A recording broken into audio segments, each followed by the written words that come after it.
Stanford is a veteran football team, well coached, plays physical on both sides of the ball, and I think more importantly, plays with a confidence and a swagger that is apparent when you win as many football games as they have over the past half dozen years. So very confident football team that has played exceedingly well. I think they've got one of the longer winning streaks at home, and again, they are deserving of their rank as a top 10 team. So another great challenge for our football team, one that we're very excited about. We know how we're going to have to play this game, and coming off the BYU game, I think it's a great challenge for our football team to continue to play a physical brand of football, and we'll need to do that against Stanford. Both sides of the football, I mean, you could pick out a number of guys that certainly represent that kind of play. From an offensive standpoint, Tyler Gaffney, just look at what he did against Oregon and the number of carries he got. He's just a guy that, physically, can pound the football, great offensive line. And, I think a lot of people talk about, Yankee, and he's an outstanding offensive lineman, but they've got great balance, great size up front. Hogan is a quarterback that can make things happen. He threw the ball very well last week against Cal, manages the game very well, and can get out of trouble and keep the chains moving.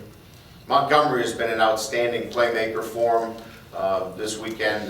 Number of touchdown catches, very dangerous, and a guy that we have to count on. They're a little bit different offensively in that, we've always defended a number of tight ends.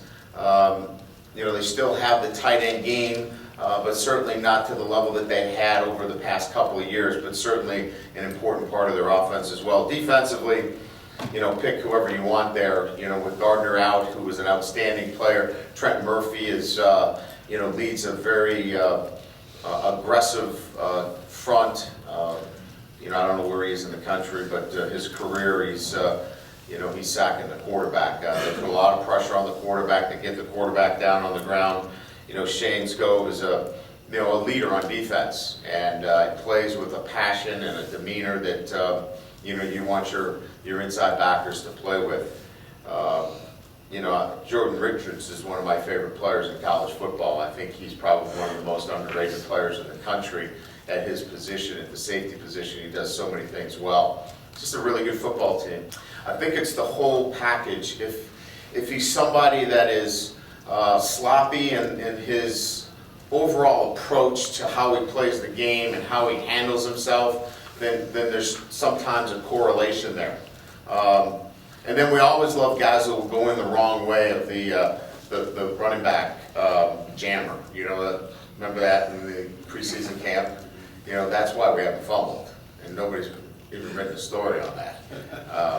All right, so I got a little bit of a laugh. Thanks, Eric. I appreciate that. But no, I think in terms of recruiting, if you see a kid that's not focused and doesn't have a great attention to detail and is a little sloppy in the way he plays, and there's definitely a potential carryover for that.